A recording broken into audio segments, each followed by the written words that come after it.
काल बैठका झालेल्या आहेत दिल्लीला, त्यानंतर नवीन काय अपडेट, कुठली कुठली खाती या संदर्भात चर्चा झाली आहे, काही फायनल झालेलं आहे?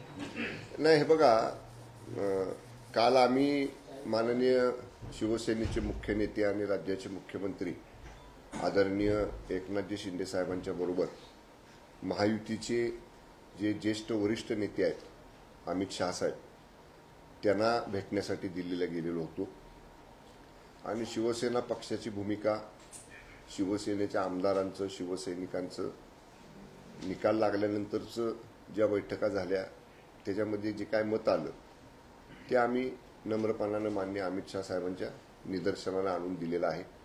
आणि काल तिथून मीटिंग संपल्यानंतर माननीय शिंदे साहेबांनी देखील दिल्लीमध्ये डॉक्टर श्रीकांत शिंदे साहेबांच्या बंगल्यात माध्यमांच्या प्रतिनिधींशी बोलताना सांगितलं की आमची चर्चा सकारात्मक झालेली आहे आणि एक दोन दिवसात किंवा एखाद्या दुसऱ्या अजून बैठकीमध्ये याच्यावरनं सकारात्मक आणि समन्वयातनं चर्चा करून योग्य यातनं मार्ग निघेल। त्याप्रमाणे एखादा दिवस आजच्या उद्याच्या वाट पाहावी लागेल, पण निश्चित कालची चर्चा सकारात्मक झालेली आहे आणि चांगला मार्ग निघेल आणि योग्य मान सन्मान महायुतीतल्या तिन्ही पक्षांचा राखला जाईल अशी कालची चर्चा होती। परंतु पुन्हा एकदा काळजी वाहून मुख्यमंत्री हे आधी पोहोचले किंवा आधी अमित शाह यांच्याबरोबर त्यांची बैठक झाली आणि इकडे देवेंद्र फडणवीस आणि अजित पवार यांची एक वेगळी बैठक झाली, त्यामुळे पुन्हा कुठेतरी चर्चांना उधाण आलेलं आहे की समन्वय नाहीये, अजून राग, अजून रुसवे फुगवे बाकी आहे? नाही ना, आम्ही एकत्रच होतो सगळे।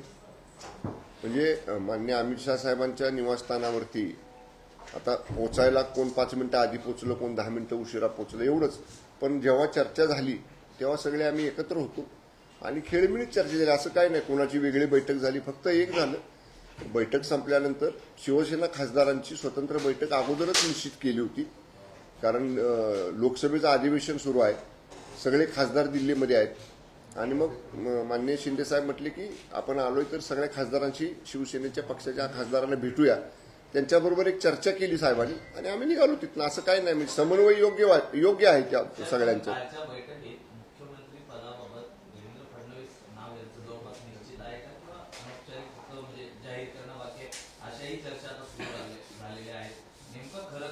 नाही, आता मी सकाळी देखील सांगितलं की जेव्हा महायुतीमधले 3 प्रमुख पक्ष आहेत, शिवसेना, भारतीय जनता पक्ष आणि राष्ट्रवादी काँग्रेस पक्ष, आणि सगळ्यांनी मिळून एकत्रपणानं जे प्रमुख नेते आहेत, वरिष्ठ नेते आहेत महायुतीचे, माननीय अमित शाह साहेब, त्यांच्याबरोबर चर्चा केलेली आहे।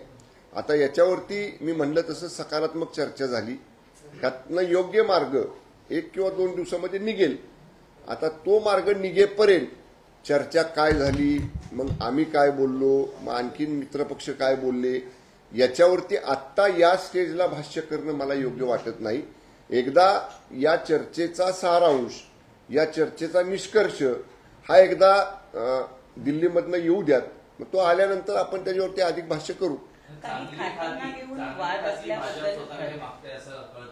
नाही, तुम्ही आता मला तेच समजत नाही, हे कळतंय, सूत्र आहेत, हे जे माध्यमांनी जी काय बातम्या चालवल्यात ना, याच्या बाबतीत मी तुम्हाला एवढंच सांगेन की प्रत्येक पक्षाला वाटत असतं की आपल्याला अधिक वाटा मिळावा, चांगला हिस्सा, चांगला वाटा मिळावा, पण एकदा जर ठरलं सगळ्यांचं, आपल्याला बघा माननीय एकनाथजी शिंदे साहेबांनी काय सांगितलं की माननीय अमित शाह साहेब आणि माननीय नरेंद्र मोदी साहेब महायुती बाबतीतला जो निर्णय घेतील तो आम्ही सगळेजण मान्य करू।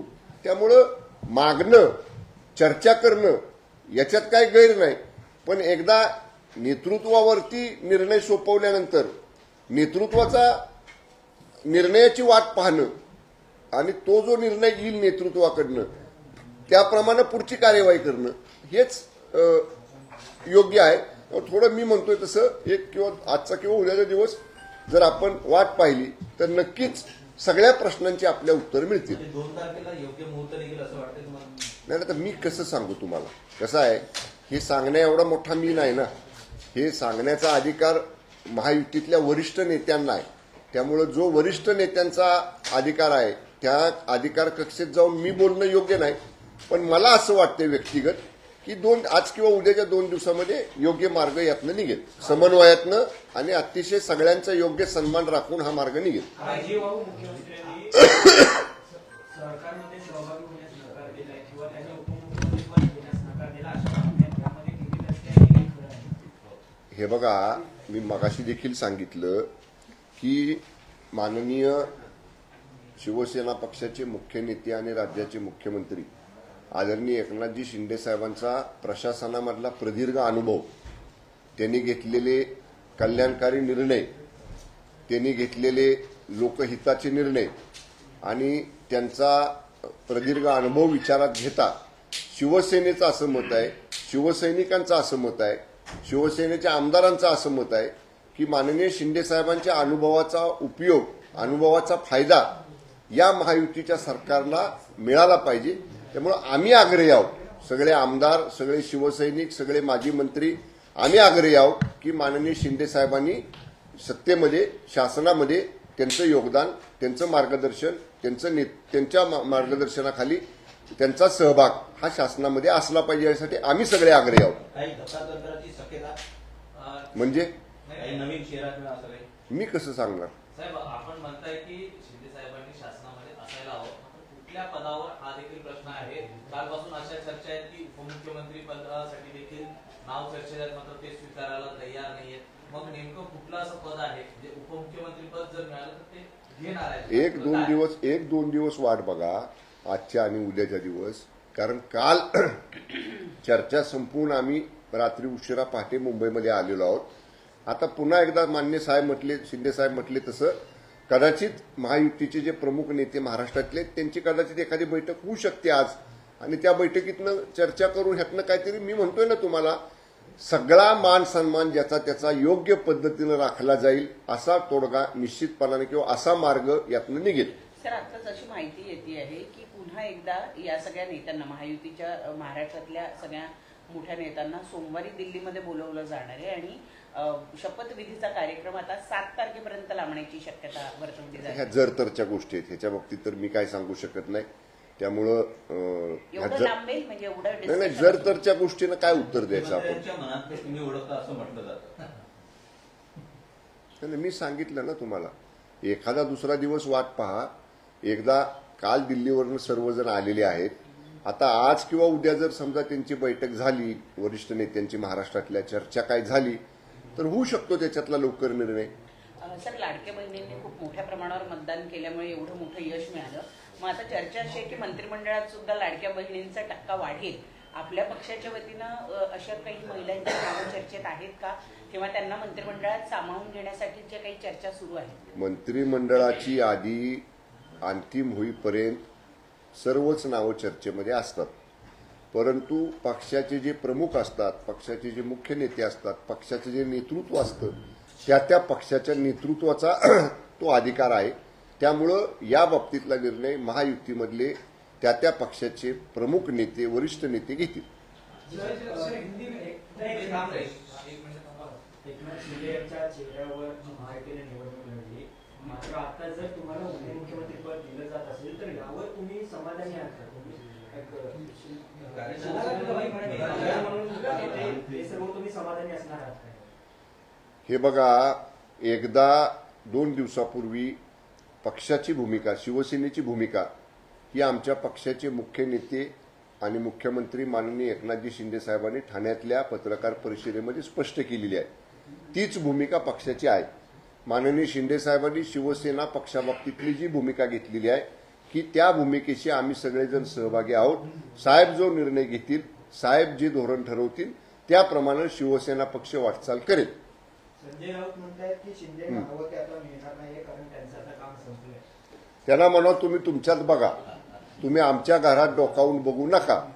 कारण त्यांना म्हणा, तुमचा जो प्रदीर्घ अनुभव आहे राजकारणामधला, विश्व प्रवक्तेपदाचा जो त्यांचा प्रदीर्घ अनुभव आहे, त्या सगळ्या अनुभवाचा उपयोग आम्हाला कुणाला काय मिळणार याच्यामध्ये डोकं लावण्यापेक्षा तुमच्या महाविकास आघाडीतला, तुमच्या उभाटा पक्षाचा किमान विरोधी पक्ष नेता तरी होतोय का याच्यासाठी तुमचं सगळं कौशल्य पणाला लावा म्हणाव आणि दाखवा ते करू शकताय का तुम्ही. ते आमच्या डोकावून बघू नका. आमचा संसार अत्यंत व्यवस्थित सुखाचा समाधानाचा सुरू आहे.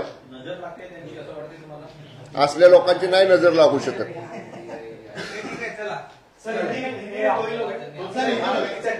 नाही टिकटॅक नाही बाबा, मला जायचंय परत. अरे नाही, मला आवरायचंय परत. नाही नाही नाही, डायरेक्ट बाईट घ्या.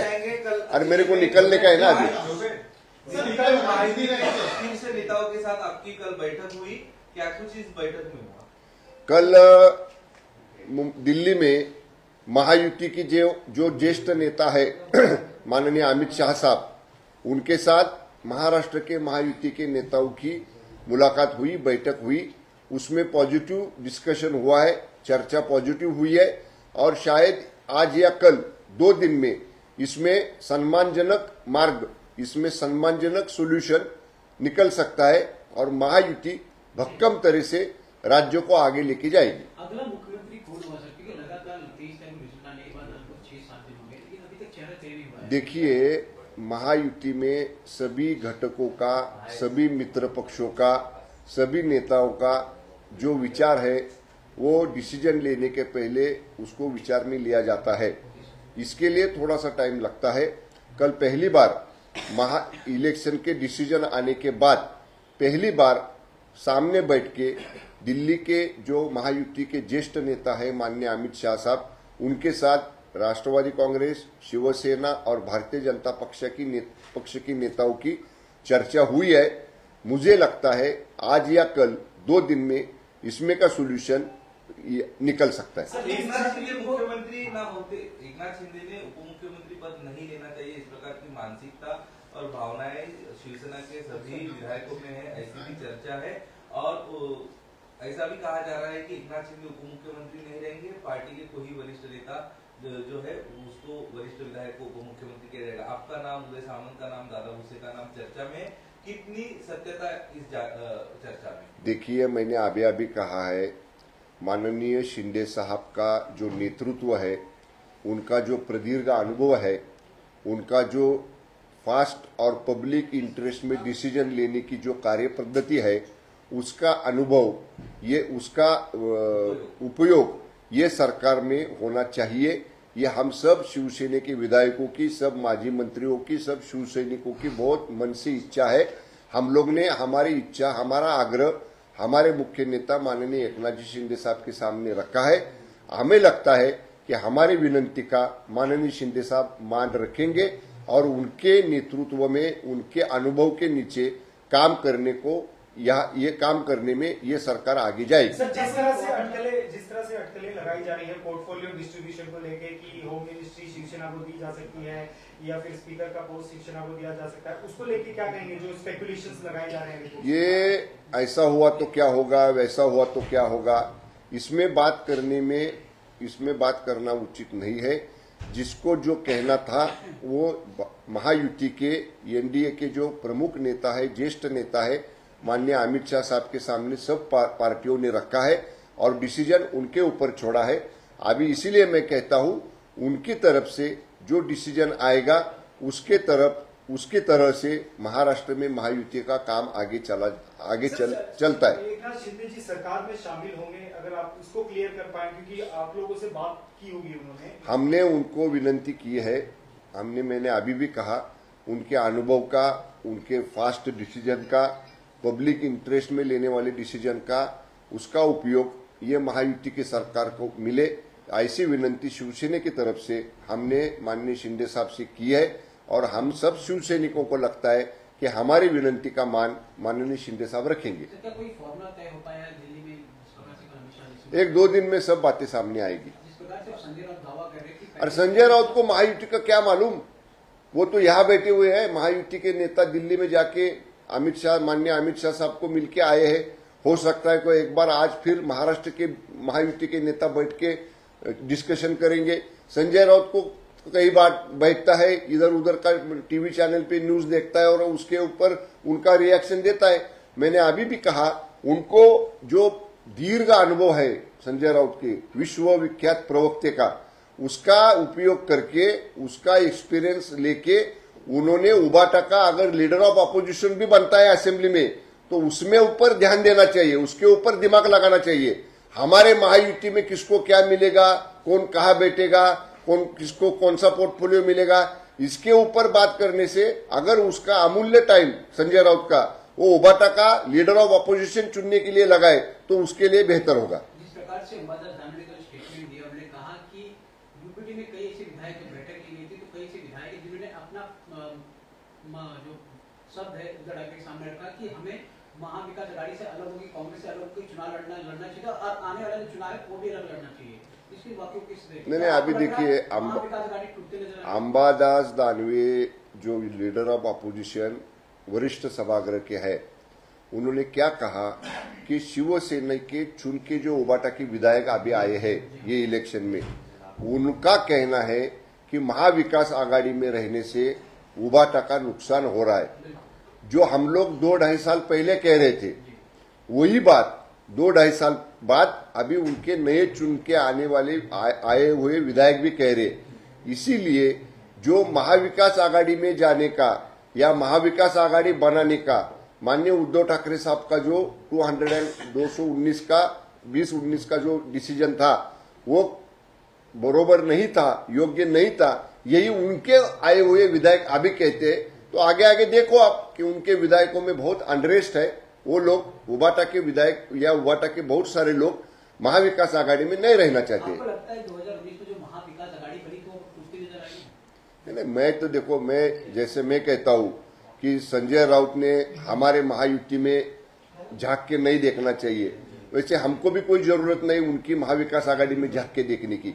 आप लोग ने पूछा कि उनके विधायक ऐसी बात कहते हैं, इसलिए मैंने कहा उनको जो करना है वो कर सकते हैं। उनके विधायक जो बात रखना चाहते हैं वो रख सकते हैं।